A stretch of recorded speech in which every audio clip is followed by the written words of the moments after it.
He was SEC Player of the Year and projected top 10 pick. Rob Pelinka thrilled. Take a listen.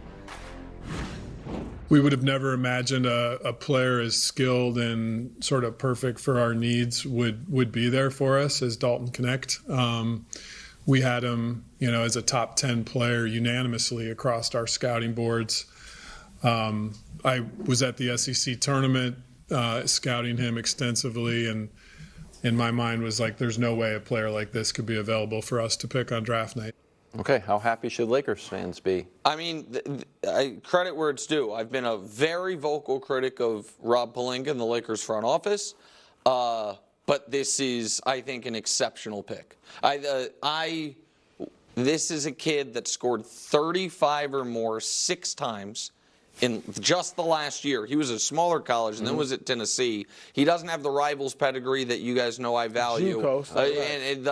But his 1 year of big-time college basketball, he was exceptional. I was certain San Antonio would take him at 8 if he were there. And then when he started dropping, I was like, Daryl's going to get him at 16 because he will spread the floor and, be a plug-and-play. Again, rookies don't typically have a huge impact in the league, but if they have one elite skill set, you can sometimes drop them in and they do something like what the Mavs were able to do with, the center, Derek Lively. It was, and they can make an impact. So there haven't been a lot of moves Lakers front office has made that I've applauded. I applaud this one wholeheartedly. I think it's an excellent pick. Look, he started junior college. He played, 2 years at Northern Colorado? Yes, and then was great at Tennessee. All right, he's 23 years old playing against kids that are younger than him. They shouldn't be happy. They should be ecstatic!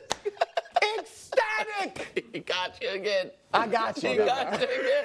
He got you again. No, but I'm with Nick. Yeah. I love the pick. Yeah. And I know he is 23. And I don't care about something, but I care about the top 3 picks. But here's the reason scouts do look down on that, because you are playing against younger kids. Everybody your age that is really nice is already in the NBA. However, players like this, it's kind of like the Villanova guys. They come in. I love his journey. Like the fact that he has gone from JUCO to Northern Colorado to starring at Tennessee, it shows a work ethic. It shows a mental toughness. And I think he's going to come in. He's going to be a sponge. He's got some athleticism, even though people know him for his shooting, but he can create his own stuff. I'm not predicting stardom, but I think he is a great pick at 17 and a guy that can really help them out. Can I say one thing for the Lakers specifically? Assuming LeBron's back, I want a guy at 17 that is older. I don't want the 19-year-old with long-term upside who's not going to get on the court for a long time. If I'm drafting these for guys this, come in and help right away. I would like a guy that, maybe even as a rookie, he can give us 16 minutes a night and spread the court and hit threes. Like that, to me, it makes more sense for this Lakers team than for a team that's, rebuild or, has a long journey ahead of them. You take the more upside younger kid. Okay, we'll check in on the Lakers' second-round pick, which might be Bronny James. LeBron worked out with both of his sons this week and wrote on Instagram, Pop's over here getting emotional just thinking about your journeys so far. That's really sweet. It is. Here's a recent history of the 55th pick, which the Lakers have. It's a lot of guys that either are development guys or don't have a ton of on their resume. Some decent overseas experience there when Josh and I were grinding some overseas tape. People remember Kyle Guy from Virginia, but it's not even a lot of big, and Aaron Wiggins from Kentucky, not even a lot of big college names. Yeah, so I had Josh make that I feel like the nepotism angle has run wild. And it's just like, guys, the 55th pick usually doesn't work out, so you can take a flyer on a superstar son. So what are the chances that they select Bronny? I think it's darn near 100%. I think Bronny will be, assuming he's there, I don't think any other team's going to take him. They will take him at 55. I think LeBron will re-sign with them for 3 years, $160 million, and they will play together, and it'll be a great story. The nepotism angle, it's obviously there. I don't think they draft a player the equivalent of Bronny at 55 if he's not LeBron's son. But nepotism is rampant in the NBA. Michael Malone, David Adelman, anyone? Their father's coaching the league. That's just to name a few. All right, it's throughout the league. Steph and so Curry.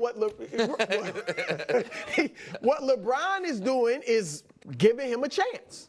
And if I do think Bronny, I think his work ethic, his character is great. I think he has enough athleticism. He's actually fairly athletic. He shoots it well enough. And I think that this will be a good move. They develop him. I think the only thing that would mess it up, Nick, and I don't think this will happen, but if LeBron pushed JJ or them to play him when he's not ready, and I don't think I don't think that'll happen. I'll give my answer in a moment, but first I just want to ask you a direct question because you said assuming he's there. There is now more bubbling, call it, takes that why wouldn't a team, because what's the history of the 54th or the 53rd or 52nd pick? Not much better.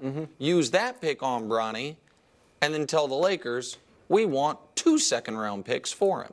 To draft him purely because we know you want him, Los Angeles, so we're going to draft him and then make you pay 150 cents on the dollar because you want him and he's more valuable to us than the 50 whatever pick of the draft. Do you think that is a likely outcome tonight? That a team drafts him as a trade asset? It makes some sense. Here's why I say it won't happen. And look, Rich isn't the only one. He's arguably, Rich Paul, the most powerful agent in the game. But there's a handful of guys like him that are powerful.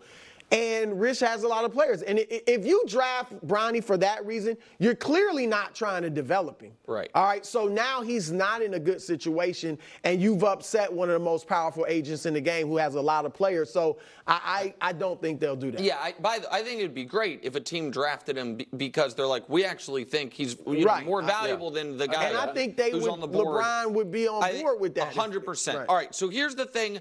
Here's what I will say about the nepotism angle. Shout out to Tom Haberstroh, 2 fire articles in the last couple of weeks, debunking the 1988 Defensive Player of the Year award. I wasn't there for that show. And I'm sorry. Well, you should have been. Debunk is a little strong. Why don't you read the article? I've read the article and I've read the counter articles, and I really like Haberstroh. Okay. But we need another bite at that apple. That's fine. Sorry, buddy. That's what happens when you miss work. But the other article that he wrote that was good. today, or not today, but that is relevant today is he looked at what colleges overperform draft slot. And so the number 1 college that overperforms draft slot since 1989 is Kentucky at 26%. Number 2 is Texas at 25%. Number 3 is UCLA at 24%. Sadly, Syracuse the worst. They underperform by 48%. That's a bummer, but whatever. That mean Bayheim? So again, the best was Kentucky at 26%. Kids of NBA players. Oh, I like this. Overperform draft slot by 30%. Yeah. So the nepotism angle is people hear LeBron and they're like, oh, that's the whole thing of it.